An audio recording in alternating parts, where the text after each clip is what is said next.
मेरे अजीज दोस्तों और बुजुर्गों, हमारी जब उलमाओं से मीटिंग हुई तो उलमाओं से मीटिंग के वक्त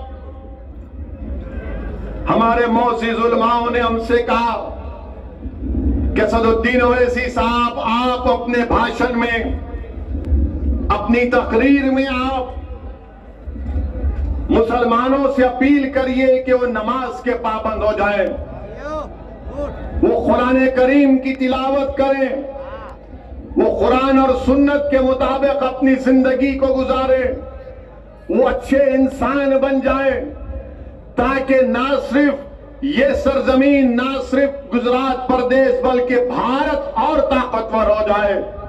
तो मैं उस उलमाए कराम के उस मशवरे पर अमल करते हुए मैं आपसे अपील कर रहा हूं कि मुसलमानों, नमाज की पाबंदी करो। आज हम जब मस्जिद में मगरिब की नमाज पढ़ रहे थे, कौन सी मस्जिद?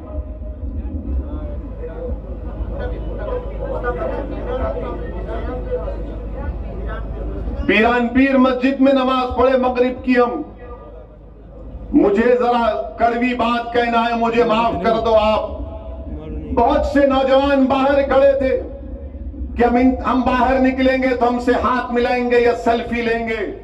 मैं उन नौजवानों से अपील कर रहा हूं, नौजवानों, मेरे साथ हाथ मिलाने से, मेरे साथ सेल्फी लेने से तुम्हारी खबर में कोई काम नहीं आएगा। तुम्हारी खबर में काम आएगा तो अल्लाह के सामने सर झुकाना। मैं भी जाऊंगा, तुम भी जाओगे इस दुनिया से, हम सब जमीन की रजा बनेंगे। मुसलमानों के लिए नमाज फर्ज है और नमाज पढ़ना हमारी जिम्मेदारी है। हम में और अगियारों में फर्क यह है कि हम नमाज पढ़ते हैं, तो नमाज की पाबंदी करो। नौजवानों, 3 रकात पढ़ना था, 4 मिनट में नमाज हो जाती है।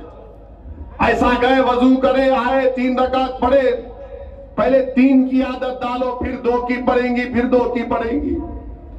मगर दीवार के पास खड़े होकर लोग देख रहे थे कब निकलेगा ओवैसी। क्या तुम ये सोचे कि अल्लाह देख रहा था कि तू दीवार तक आगे अंदर आ जाता तो मैं अपनी रहमत को तुझ पर और नाजिल कर देता? तो इसलिए मेरे नौजवान दोस्तों, भाइयों, बुजुर्गों, नमाज की पाबंदी करिए, कुरान शरीफ की तिलावत करिए, अल्लाह से अपने रिश्ते को मजबूत करिए। और जब हम अपने इस रिश्ते को मजबूत करेंगे तो इंशाअल्लाह ताला दीन दुनिया में अल्लाह हमको कामयाब और कामरान करेगा। तो मेरी आपसे दमन गुजारिश है कि कुरान और सुन्नत को अपनाइए, अच्छे इंसान बनिए, ताकतवर इंसान बनिए, कमजोर नहीं,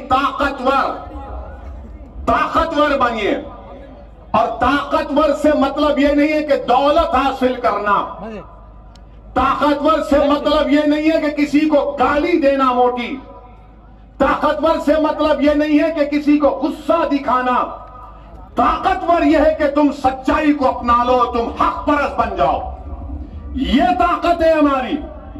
और इस ताकत को हासिल करना अगर है तो कुरान और सुन्नत को अपनाना पड़ेगा। ये मैंने उलेमाओं के, मशाइखीन के पैरों के पास बैठकर सुना है। ये मेरे अल्फाज नहीं है, ये अल्लाह वालों की जबान से मैंने सुनी है, अहले दिल की जबानों से सुना है, और उनके सुने हुए अल्फाज को आपके सामने रख रहा हूं। मेरे अजीज दोस्तों और बुजुर्गों, चौथी बात जो मैं आपके सामने रखना चाह रहा था वो ये है कि भारत में, ये हमारा वतन अजीज है, हमको शिकायत है कि हमारे हुकूक जो भारत के आईन में हमको गारंटी किए गए वो हमको नहीं मिलते हैं। तो मेरी आपसे गुजारिश है कि आप एक सियासी ताकत बनिए, सियासी ताकत बनिए, अपने वोट से अपने पार्टी के नुमाइंदों को कामयाब करिए।